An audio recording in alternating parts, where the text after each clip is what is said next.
So anyways, Ecclesiastes chapter 1. We will get to chapter 2. The book of Ecclesiastes really is a fantastic book. It's fascinating as well, but it's unlike any other book in the Bible. It's not like the historical books of the Old Testament that document history of Israel and other nations. It's not like the prophets, where it records God's message to the prophets, who then would relay that to the nation of Israel and to even other countries.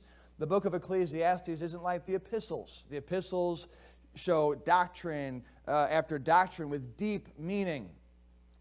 The book of Ecclesiastes is not like the Gospels, books that preserve the life and sayings of one person, in that case, Jesus Christ.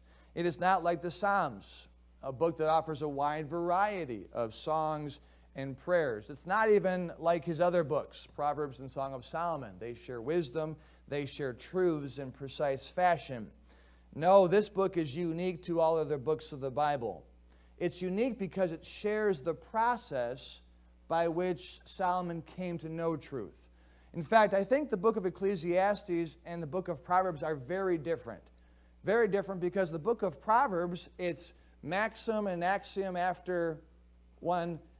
It's precept after precept. It's saying after saying. It's truth after truth. Just rattles them down. There's a lot of them. The book of Proverbs is full of truths. The book of Ecclesiastes has far less truth in it. Now, be careful how you interpret that. Far less truth in that there isn't Ecclesiastes 1:1, a truth. Ecclesiastes 1:2, a truth. Ecclesiastes 1:3, another truth. No, the book of Ecclesiastes has fewer truths, but all the background and insight that went into getting that truth. Where the book of Proverbs is, truth, truth, truth, truth, truth, truth. We don't know how he came to know that. We don't know how he came to conclude that a fool returneth to his folly like a dog to his vomit. We don't understand the background. We don't know what he saw. We don't know how long it took him to realize that. We don't know the process in which he realized that. Ecclesiastes is fewer truths, but a lot of background, a lot of insight into how he came about to that truth. It is the one book in the Bible that exposes us to the reality that truth can be tough to swallow. It shows us the path to truth, the process of compiling the facts and drawing sound conclusions. It shows us that it takes time and experience in many instances to come to that. Ecclesiastes shows us that the process to truth is more like that scientific method that we all learned about in high school. It's that method that started with a question. We ask ourselves something about life. We're curious. We then do some research on that question, and we develop a hypothesis of what we think is true. Then we test that hypothesis. We analyze that hypothesis to see if our hypothesis was true, and then we make some conclusions, and we determine science or not science, and we go back and do this over. This has been the standard formula for coming to common science for centuries now. And in many ways, Ecclesiastes is the one book that shows us that truth also goes about a similar process. We are all independent thinkers, and we all look at the world a little differently, and we have different experiences, and we're all going through a process of learning and developing understanding about what is and what isn't, what is true and what isn't true. That's why I think Ecclesiastes can be difficult to interpret, because people will take statements that Solomon makes in the process of gleaning truth and tell him that he just made a conclusion about truth when he didn't. He's going to give you, chapter 2 is all about, this is how I came to, boom, one conclusion. So everything in the chapter we're about to read, it's process. When we get to the end, that's the conclusion. And we have to make sure we understand that context. It's a real fantastic chapter. We're going to get hopefully through all of it this evening. But to appreciate the method behind Solomon's acquisition of truth, let's look at the context of chapter 2, which starts in chapter 1. Verse number 14, Solomon writes, I have seen all the works that are done under the sun, and behold, all is vanity and vexation of spirit. He says, that which is crooked cannot be made straight, and that which is wanting, that which is lacking, cannot be numbered. I communed with mine own heart, saying, Lo, look, I am come to great estate, and have gotten more wisdom than all they that have been before me in Jerusalem. Yeah, My heart had great experience of wisdom and knowledge, and I gave my heart to know wisdom and to know madness and folly. But I perceived that this also, this process of learning about wisdom, madness, and folly, I perceive that this also is vexation of spirit. And then he says in verse 18, for in much wisdom is much grief. And he that increaseth knowledge increaseth sorrow. We talked about this last week, that Solomon went through life with the wisdom of God in him and the knowledge of God in him, and he observed life, and he watched men, and he listened to people, and he developed everything. He developed some truth by gathering all this information, by gathering all the facts, all the evidence, and by the end of the day, he said, well, I've learned a lot, but boy, there's a lot of grief in learning. I had to watch the drunkard to learn what alcohol does to people. I had to watch a man show no mercy on another man because of adultery. And I've had to see a young man be deceived by a woman and have his life destroyed. And to see this and to learn about human nature and the mistakes we make, it's heartbroken. And I made the statement last week that Solomon is not a bitter man in the book of Ecclesiastes. He's a heartbroken man. He wasn't a mad man, he was a sad man. He bore all the wisdom that God gave him. That came with a burden, came with grief. All the knowledge he accrued, it came with sorrow. He had to watch people suffer to understand suffering. He had to watch marriages fail to understand marriage. And that came with sorrow. That's the context. Verse number 1, chapter 2. Chapter 2, verse number 1, Solomon writes this. He said, I said in mine heart, go to now. I will prove thee with mirth. Therefore, enjoy pleasure. So we're going to go through the process of him learning truth this evening. We start with the exploration. This is where it begins for him. He wants to explore more. He says, much wisdom comes with much grief. Increased knowledge comes with increased sorrow. And he's bearing all this sadness. And he says, I said in my heart, go to now. In light of that, go to now. Go to now. I will prove thee with mirth. Therefore, enjoy pleasure. Because of his increased sorrow, he was looking for something to accompany that sorrow that may bring him some rest. It may bring him some satisfaction. It may bring him some comfort. It may bring him some fulfillment. And so he says, I think mirth. If I'm heartbroken now, it makes sense to put some mirth into my life. Mirth is amusement. Mirth would be joy expressed typically in laughter. So it's going to be feasting, celebrating. It's going to be getting together with people and having a good time. We might call it partying, but I don't like that term. It represents too much of the negative. But here he is exploring things that will bring some, in his mind, some long-lasting satisfaction. Something that could complement or counter his sorrow. What is he doing in chapter 2? It's important you understand this. He is continuing his investigation into humanity.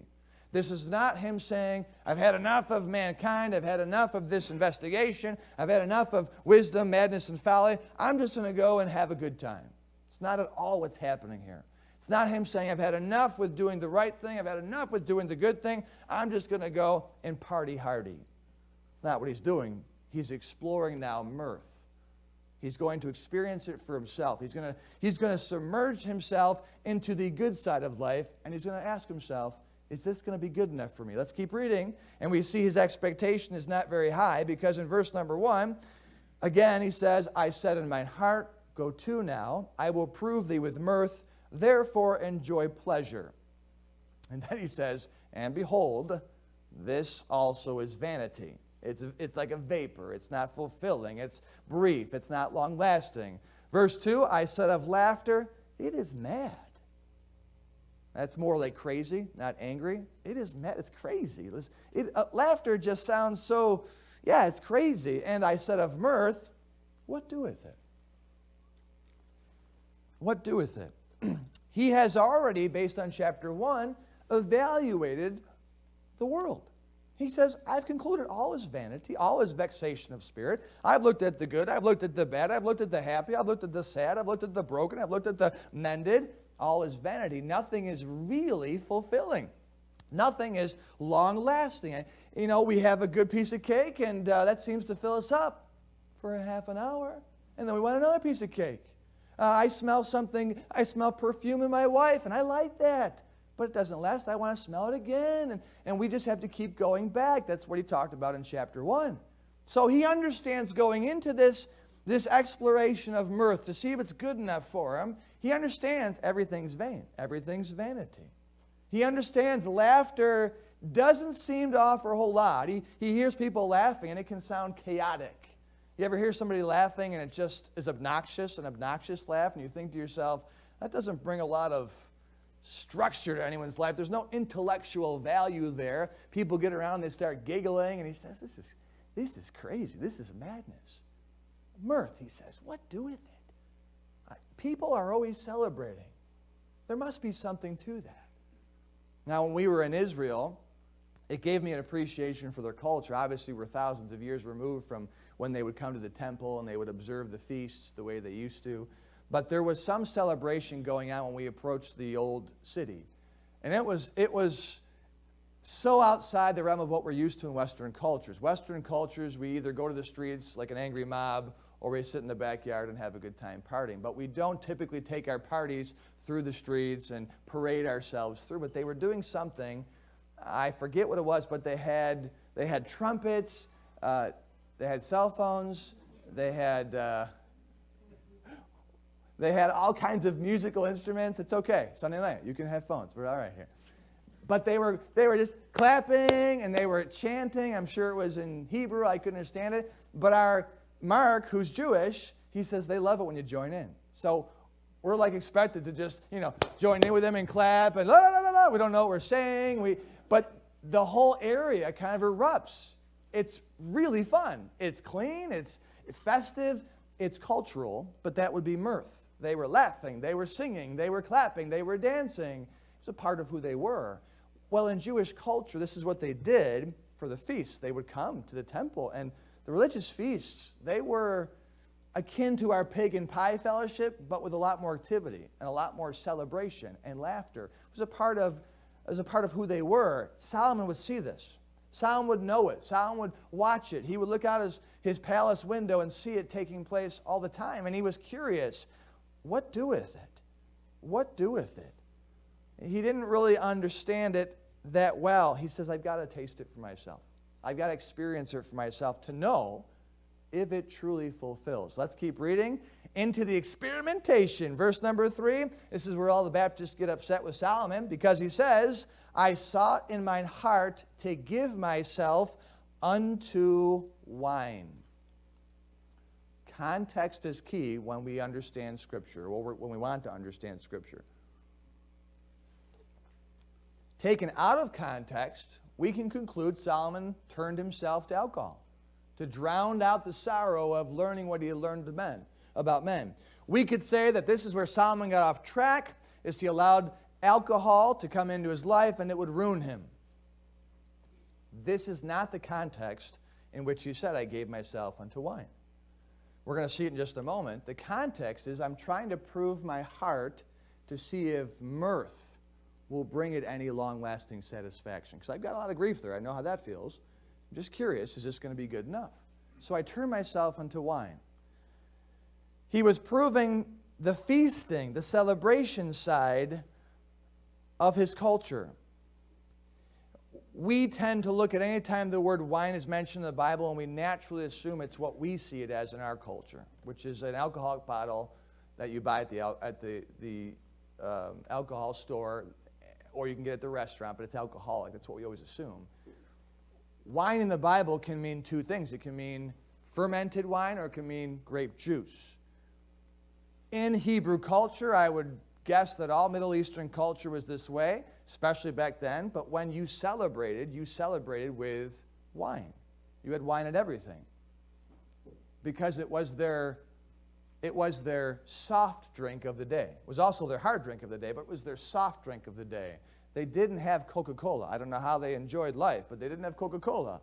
They didn't have Kool-Aid. They didn't have Hawaiian Punch. They couldn't make the punch that we do. They didn't have sherbet. They didn't have ginger ale. When they celebrated, they ate the fat and drank the sweet. That's the phrase you'll find in the book of Nehemiah when they rebuilt the walls and they celebrated. The priest said, eat the fat and drink the sweet, because that's what you did when you feasted. When you have a Thanksgiving meal or a Christmas dinner or an Easter dinner or some other celebratory meal, we eat the fat and drink the sweet. We get the pizza and have the pop, or we have the turkey and the whole fixings and all the pies, but we have something sweet. We do that in all culture. We just don't do it with wine because we have a lot of other options. They used wine for everything. That's why when Jesus was at the wedding in Cana, he made wine. He turned the water into wine because that's all that they did. They would save it for these events. So when Solomon says, I gave mine heart to wine, he is saying, I'm giving myself to mirth. I'm giving myself to feasting. I'm giving myself to celebration. I'm giving myself to experience the laughter that my society has. This is not in any way, at least can you prove it from Scripture, that it was old wine. Old wine being, as juice gets old, it ferments. Okay? If you went out to the field in Israel and you took some grapes and squeezed those grapes into a cup, you just poured yourself some wine. We just don't say that today. We say juice. But wine, biblically, is just juice. It can ferment, which means it becomes old wine. And we can go through that another time. We don't have time tonight to do that. Just bear with me as we go through it. So let's read it again. Verse 3, I sought in mine heart to give myself unto wine, yet acquainting mine heart with wisdom. It's an important phrase. Solomon says, I decided to give myself unto wine because I'm investigating mirth, but no worries, reader, God gave me wisdom. And I know what I'm getting into. Wine is pure. Wine is good. But I understand by wisdom that wine, when it turns old, ferments. And when wine ferments, when it moveth itself aright, I have learned that it's a very bad thing. That's why you read the book of Proverbs, which was written before the book of Ecclesiastes. And in Proverbs chapter 23, he talks all about the drunkard, doesn't he? He understands what it does to the eyes, to the mind. He understands the addictive nature. He talked about how it bites like a viper. He talked about it in chapter 20. He said, wine is a mocker, strong drink is raging. Whosoever is deceived thereby is not wise. He understood that kings should not be given to wine. Chapter 31, verses 1 through 5, his mother said, it's not for kings to drink wine lest they pervert judgment. His dream in Gibeon was, God, give me wisdom, give me understanding so I can discern good from bad, so I can rule my people. He said, I gave myself unto wine because I'm testing and proving mirth, but I did it with wisdom. I'm not going to drink old wine. That's an important passage. All right, we'll keep reading. Verse number 3 again. I sought in mine heart to give myself unto wine, yet acquainting mine heart with wisdom, and I gave my heart to lay hold on folly, till I might see what was that good for the sons of men, which they should do under the heaven all the days of their life. Now let me try my best to explain what he just said. He said, I'm on a mission to see if mirth is going to be of any lasting value to my heart, because this grief is tough to bear.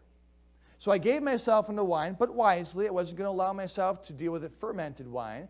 And I wanted to lay hold on the good and the bad of mirth. I wanted to find out what was the good part of celebrating the things that men should do. Because Solomon knew, watching all of mankind, laying hold on wisdom, madness, and folly, he saw the bad side of mirth. He saw the bad side of wine. He knew that there were things that people did in celebration that were inappropriate and wrong. And so he says, I'm not going out to experience all of mirth, what people can offer me at a party. I want to find out the good side of mirth. I want to see what people should do when they're celebrating. And I want to find out if the good side of mirth, the good side of laughter, is fulfilling.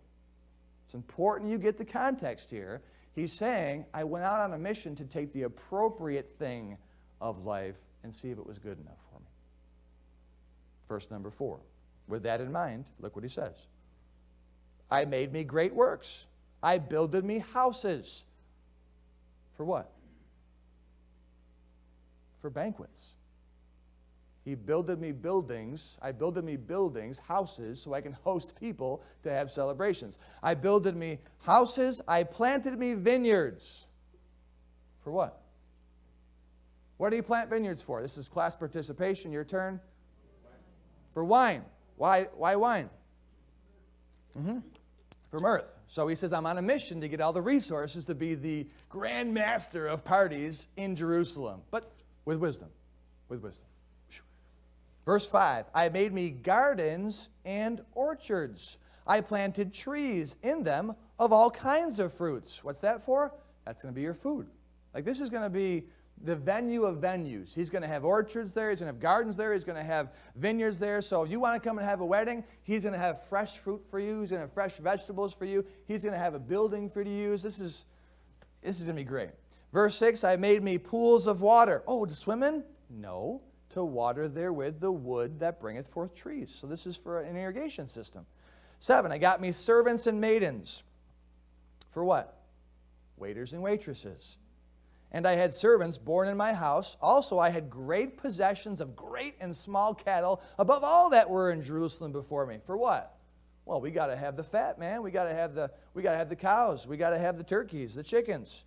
I gathered me, verse 8, I gathered me also silver and gold and the peculiar treasure of kings and of the provinces. I get me men singers and women singers and the delights of the sons of men as musical instruments, and that of all sorts. So he's got the vineyards, the gardens, the orchards for the food and the wine. He's got the houses for the venue. He's got pools of water to water his gardens and his vineyards. He's got employees, waiters and waitresses. He's got cows and all the animals that the sheep he's going to feed the people with. He's got women singers, men singers, and instruments. He's got gold and silver. You got yourself everything you need now to have lots and lots and big festivals. That's what he's doing. Verse number 9. So I was great and increased more than all they that were before me in Jerusalem. Also, for you Baptists, my wisdom remained with me. That's why he said that. Let me interject this. I typically don't use commentaries, not because I'm against them in any way. I just typically don't at this stage. So I said, I need to get me a commentary for Ecclesiastes. Knowing what I was getting into, so I did some reviews, and I said, this book looks fantastic. It looks like something I picked it up within like 3 pages. He's telling me how Solomon's this depressed dude that has gone off his rocker, what everyone says about him, and I was willing to listen to him until he told me, in this chapter we're reading, that a word shouldn't be in there. And the word that shouldn't be in there changes the meaning from white to dark, from black to white. It just changes at 180 degrees.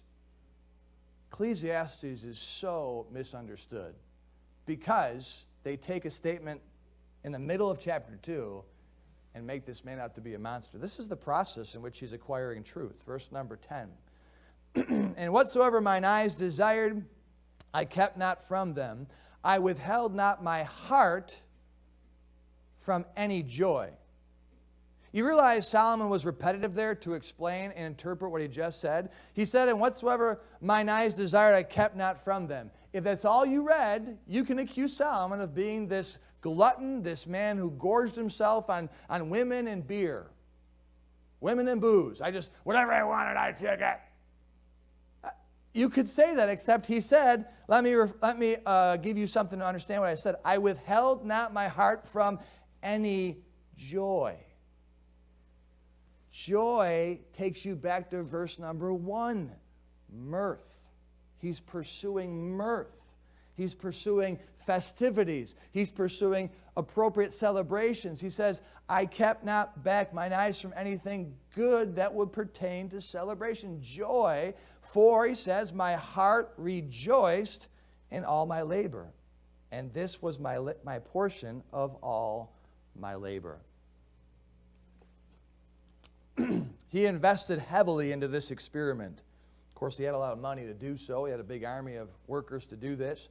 But he had plenty of supplies, plenty of resources to sincerely experience mirth. This was a man who was committed to evaluating the true benefit of mirth and laughter. He was going to see if good celebrations, good feasting, was sufficient for his grieving heart. And he says here at the end of verse 10, yeah, I was liking the process in which I'm going here. I really enjoyed working hard towards this end. I found pleasure. I found joy in doing this. But things are about to change. Verse number 11, let's look at the examination of his work. He says, then, after doing that, then I looked on all the works that my hands had wrought, and on the labor that I had labored to do, and behold, look, all was vanity and vexation of spirit, and there was no profit under the sun. Just when you thought he was going to turn around, be an optimist, back to the pessimism. He's like, I look back, I looked at all my vineyards and my trees and my gardens and my pools and my waiters and my instruments. Yeah. This wasn't fulfilling after all. In fact, he says it's vexing. He just saw nothing of substance in everything he had done. He was examining what he had did, and he says, yeah, I knew this was going to happen. My expectations were I would see this as a vapor, just not very fulfilling. He says there's no profit in this. He's not referring to a monetary profit. When you think of profit, what do you think of? You think of something being left over, right? If you have a profit on something, you have something left over for you. He looks around and he says there's nothing left over emotionally and spiritually. If I can generalize, I think he came to the conclusion that hobbies get old. He came to the conclusion that working for possessions gets old. Working for parties gets old. He says, as fun as feasting is, boy, a lot of time goes into just a few hours. As great as a reception is, wow, a lot of money was spent in just a few hours there. He's like, it's not very fulfilling. How many of you have gone out to eat, enjoyed your meal in about 20 minutes, and then paid the bill and said, yeah, I don't know if that was worth it? Right? How many of you ladies have worked, and maybe you guys even, and some of your smokers, but you've worked for hours on a meal. And then people sit down and, done. I mean, you just say to yourself, what just happened? All that work? That's why I love frozen pizzas. You just slide her in, hit the timer, no work, no problems there. You know, I have a hard time justifying a $30 meal when I can eat a whole frozen pizza for $2.50. It's just, but Solomon did this. He's looking back and he's like, all this work. How many of you have been there with hobbies? Maybe you spent years collecting something. It may be baseball cards, it may be guns, it may be dolls, stuffed animals, you name it. And at some point you look backwards and you say, I spent a lot of money and time on that. And it just doesn't do anything for me now. That's vanity. Not evil. Vanity isn't evil. Vanity is just lacking. It's that vapor we were showing a few weeks ago.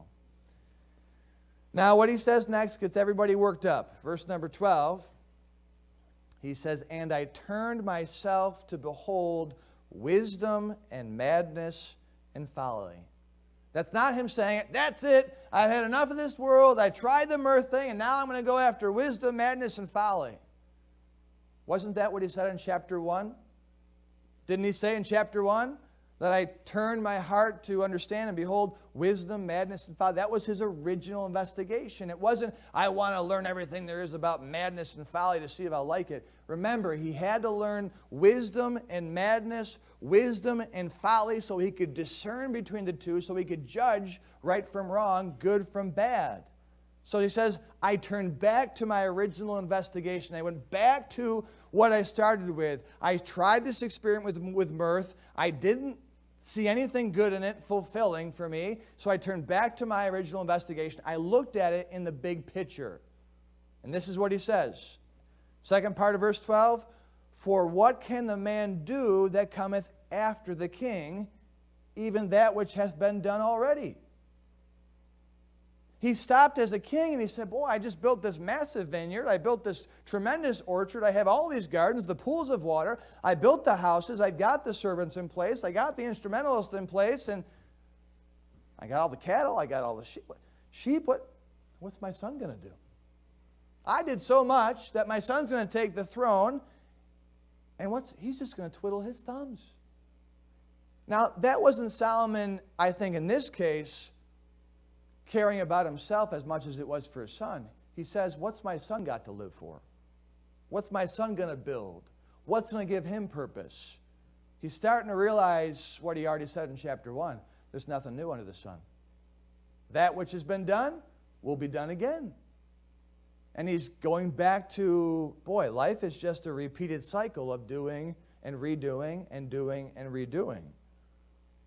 So his experiment in mirth brought him back to the big picture, his original investigation, and ultimately brought him back to wisdom. Verse 13, then I saw that wisdom excelleth folly. That doesn't sound like a drunken, bitter old man who's walked away from God. That sounds like a pretty good statement. I saw that wisdom excelleth folly, as far as light excelleth darkness. He said, the wise man's eyes are in his head. He can see what he's doing, but the fool walketh in darkness. What is he saying here? He's saying, I'm glad I can see things clearly. I'm glad that I can see that mirth doesn't satisfy. I'm glad that I have enough sense with the wisdom that God gave me that I shouldn't waste my time becoming the greatest festival runner, the greatest banquet runner. I shouldn't waste my time trying to immerse my people in mirth. So that was a good conclusion there, but he's far from done. Because what he goes through next is a little discerning, or a little disconcerting, rather. Now let's see what he says in verse 14. He says, the wise man's are in his head, but the fool walketh in darkness. And I myself perceived also that one event happeneth to them all, to the wise and to the fool. Then said I in mine heart, as it happeneth to the fool, so it happeneth even to me. Why was I then more wise? Then I said in my heart that this also is vanity. We'll stop right there. This book, remember, is a book that gives us a glimpse of the mindset of Solomon as he's getting to truth. We are seeing a man do what you and I do. It's just not recorded on paper, but we're seeing a man go through all the thoughts, the pros, the cons, the encouraging thoughts, the discouraging thoughts, and he says, mirth, no, it's not working out. You know, my son's going to have these problems. Wisdom's better than folly. Wait a minute, though. If I'm wise and my son's a fool, we both die. What's the advantage of having wisdom then? We're both going to die. Yeah, this is vanity. That's not very fulfilling. That's not very satisfying to think about. And then he says in verse 16, for there is no remembrance of the wise more than of the fool forever. Seeing that which now is, in the days to come shall all be forgotten. And how dieth the wise man again? Oh, just like the fool. We all take our last breath the same way. I got wisdom, but that doesn't stop me from dying. I've got wisdom, but that doesn't stop my heart from stopping. He's thinking what you and I think. His is just getting recorded for the whole world to read it. You and I have thoughts all the time. What's the benefit of being wise? What's the benefit of being righteous? What's the benefit of going to church? Wait a minute, look at them, look at me. And we have this conversation taking place. And he wasn't fulfilled at this point. He says, wisdom is better than folly for life under the sun, but wisdom doesn't keep me from dying under the sun. So that leads us to a low spot in his search for truth. It's the exasperation that he experienced. Look what he says in verse 17. Therefore I hated life. Now, if you pull that out of context, yes, he's a bitter man. He's a bitter man. He's a backslidden man. But if you keep it in the context, this is a process. He says, I hated life. Because the work that is wrought under the sun is grievous unto me, for all is vanity and vexation of spirit. Yea, I hated all my labor which I had taken under the sun, because I should leave it unto the man that shall be after me. And who knoweth whether he shall be a wise man or a fool? Yet shall he have rule over all my labor, wherein I have labored, and wherein I have showed myself wise under the sun. This also is vanity. Therefore, I went about to cause my heart to despair of all the labor which I took under the sun. Moments ago, he just said in verse 10, I rejoiced over all my labor. He looks back and, I liked everything I did.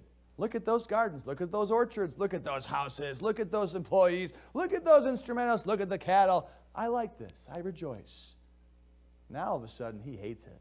He looks at the vineyards and says, my son, I have no idea if he's going to even weed that area. That garden, I have no idea if my son's going to till that ground properly. Those cattle, I don't know what my son's going to do. I don't know if he's wise or foolish. All this work, all these years, all the money put into it, all the thought put into it, my son can come by and mow it all down and make a football field out of it.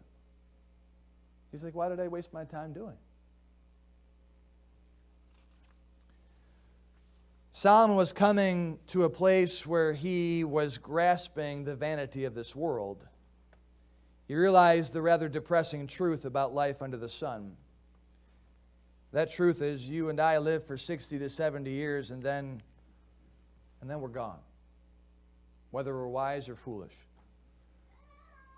And when we're gone, someone gives away all of our possessions and they give the things that really matter to us away. Here's something really encouraging for you. You know all those things you work hard for your whole life? When you're gone, they get put in a cardboard box and get given to the Goodwill. When you're gone, there's an estate sale. And that tool that you love so much, $1. In fact, if you want it, take 2 of them, right? All those clothes you just loved and worked hard for, your kids are going to put them in a bag and find someone to give them to or throw them out. That property you own that you loved, that's going to be sold and there's going to be a mobile park there. The house you had 30 years, 60 years into that you and your family made it your home, that's going to be sold. Somebody's going to turn into apartments for college kids. This is what Solomon's realizing. It's like, wait a minute. This is not a very satisfying thought right now. What does my wisdom get me if it only lasts for a few years here? I don't know what my kids are going to do with it. He hated the facts that life has an end and that a future generation will come and they will do what they want with his hard work and success. Look what he says in verse 21. For there is a man whose labor is in wisdom and in knowledge and in equity. He's referring to himself. Yet to a man that hath not labored therein, a man that hath not labored in wisdom, knowledge, and equity, shall he leave it for his portion. This also is vanity and a great evil. For what hath man of all his labor, and of the vexation of his heart, wherein he hath labored under the sun? For all his days are sorrows, and his travail grief. Yea, his heart taketh not rest in the night. This is also vanity. He realized, and I think reading this today and going through the message for tonight, it dawned on me, Ecclesiastes as an older man is writing now about handing off his estate to his son, Rehoboam. And it dawned on me, like, he doesn't think Rehoboam's got what it takes, has what it takes. He doesn't think his son is going to be wise. Because he wrote to his son in the book of Proverbs, be wise, be wise, be wise, be wise, my son. Now in Ecclesiastes, he's saying, I'm going to give my estate to my kid. He isn't saying, don't worry, I'm going to give my estate to my kid. He's like, I'm going to leave this for him. He senses in Rehoboam what we would see soon in history, that he wouldn't be wise. He wouldn't be knowledgeable. He wouldn't be fair. Solomon realized at this point in his book, at this point in his process of acquiring truth, what Mark Twain realized. When Mark Twain said, the world will lament you for an hour and forget you forever. Well, that's not very encouraging. Can we be honest with ourselves? Funerals and memorials, which can be very difficult, when we go to those events, we do grieve, we do mourn, but most of us go home and go on. And we wake up the next day doing exactly what we did the day before. Most of us have to get somebody to cover from work so we can go to the wake, and then we go right back to work, and we go through life. Solomon said, well, that's not really encouraging. But that was the low spot. Once he gets to the low spot, he gives us some exhortation. Verse 24, he says, there is nothing better for a man than that he should eat and drink, and that he should make his soul enjoy good in his labor. This also I saw, that it was from the hand of God. See, Solomon in this chapter is kind of going back and forth with his thoughts. He's going up the hill to truth. There are some things he doesn't like. There are some things he does like. And as he's getting there, he realized, after looking at the whole picture, wisdom, madness, and folly, he proved mirth. He tried it out. And he says, you know what? It makes sense now. The light bulb went off. God showed me through experience and in time that there's nothing better for a man than that he should eat and drink and that he should make his soul enjoy good in his labor. Remember, he wanted to see what was that good portion that men should do. So rather than hating his hard work because of the unknowns of tomorrow, Solomon realized that God gave it to him today to enjoy. God didn't want him to worry about all of his labor for what would happen when he was gone. He realized that God gave it to him to enjoy while he's alive. He realized that God didn't give us, mankind, blessings in this world to appease us permanently. That's what he realized. He said, God blessed me with all this. God gave me all this. But God never intended it to meet my permanent needs. God never gave us mirth so that we would not need anything more than mirth. God didn't give us wine and feasting and the fat of cattle and music. He didn't give us those things to just give us everything we need forever. But they're still the blessings of God. He realized that there is a good kind of work, a good kind of celebration, a good kind of hobby. He realized that God would give us things for our good things that we can enjoy. He realized that gifts are from God. And just because they're from God doesn't mean that they will make us eternally happy. All of the blessings in this world are temporary. All of them. And he realized, wait a minute, I was looking for something long-lasting. Laughter can't meet my long-lasting needs. Mirth can't meet my long-lasting needs. But that doesn't make them bad. He said, nothing will be good enough in this world because I die. And because I hand everything off to my kids, I've been focusing on trying to get something that will make me forever happy. And that just can't be in this world. And so he told us, hey, enjoy the good that God has given us. Eat and drink.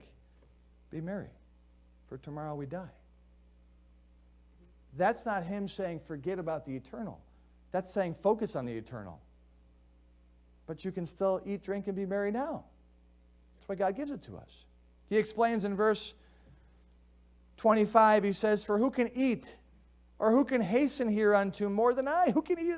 I have all the food in the world. I can do everything. Verse 26, for God giveth to a man that is good in his sight wisdom and knowledge and joy. But to the sinner he giveth travail, to gather and to heap up, to labor and to heap up, that he may give it to him that is good before God. This also is vanity and vexation of spirit. Solomon realized that God blessed him with what possessions and opportunities that he had. He blessed him not to make him miserable. He gave him wealth not to make him worrisome. He gave him possessions not to make him fearful. He gave him mirth not to make him sorrowful. God blesses to be a blessing. He gives cheer to his children. He recognized that we should enjoy our blessings because God blesses us with joy. He realized what James realized in verse 17 of chapter 1. James says, every good gift, and every perfect gift is where? From above. And cometh down from the Father of lights, with whom is no variableness, neither shadow of turning. Life under the sun, But when God gives a gift from above, a good one, amen, it's from him. We need to enjoy it. In fact, in chapter 3 of James, in verse 17, we learn that wisdom is where? It's from above. God gave Solomon wisdom. It's a temporary wisdom. We don't need that wisdom when we leave this world. We're not going to need it because we're going to be in the presence of God. And he learned that God can take things from the wicked and give it to the righteous. He said, what's going to happen to my stuff while I'm gone? Who cares? God can take wealth, possessions from wherever he wants, and give it to whomever he wants. You know what Solomon realized? Who cares? I'm not going to set my heart on possessions, on my labors, on my legacy, on my career, on my house, on my estate, on my business. It's all temporary. All temporary. I guess if I could sum up what he's saying here is what God enables you to do, enjoy it. What God enables you to have, enjoy it. What God enables you to consume, enjoy it. But no matter what the good and perfect gift that God gives you is, never forget, it's temporary. It's not going to last forever, and it certainly won't meet your eternal and perfect needs. So, enjoy the temporary blessings, but set your affections on things above and not on things below. The whole chapter takes us through the process of him getting there. And in the process, he loves it. He hates it. He loves it. He hates it. I like that idea. I don't like that idea. The same thing you and I do. Have you not had this conversation with yourself about God? God, why do you do that? I don't like that. And then you, oh, okay, I'm good. And then, I don't like that either, Lord. And you go through this give and take. It's called developing your understanding of God. And eventually you should come to a conclusion because you have thought about it. God says, come, let us reason together. Let us reason together. Let's think about it. Let me say there is a lesson in chapter 2 in conclusion. And the lesson is this. Get beyond the exasperation of vanity so you can experience the liberation of verity. Don't stop where you realize, wait a minute, I'm going to die and leave all my stuff to my kid. I don't like that. And that's where we stop and say, that's not very fair, God. I don't like life. I don't like what you're doing to us. You're mean and sin is here. And don't stop there. Keep going. You know, we often don't come to the greatest truths in life until we get through the hardest truths of life. Listen, to receive Christ, to learn about the gift of eternal life, to learn about salvation, you know what you have to realize? You're a sinner on the way to hell. Like, that is not a good thought. That's not a very enjoyable thought. But if you never believe that you're a sinner on the way to hell, you'll never get to the truth of Jesus Christ. You look through the Bible, and the greatest men and women of their faith, they had to go through something very difficult to appreciate something very marvelous. Truth is the same way. God brings us to a place where we don't like something. You know what Solomon had to learn? Because he had all the money in the world. He had all the wealth in the world. He had all the fame in the world. He had all the women in the world. He had everything. You know, we know where he had to get to? He had to look around and say, I don't like this. So that he could learn that there's more to life than just what he had. So don't stop at the hard stuff. I unfortunately don't think people realize the beauty of Christ often because they're too busy chasing monetary and career dreams. You know what it takes for people sometimes to realize how precious God is? You got to lose it all. Your dreams have to be crushed. Otherwise, if you have your dreams, who needs God anyways? So as you go through a process of learning about God, learning about truth, don't get caught up on the exasperation phase. Otherwise, you'll miss out on the exhortation phase. That's Ecclesiastes chapter 2. We'll move on to Ecclesiastes chapter 3 in a few weeks. Let's stand and have a word of prayer.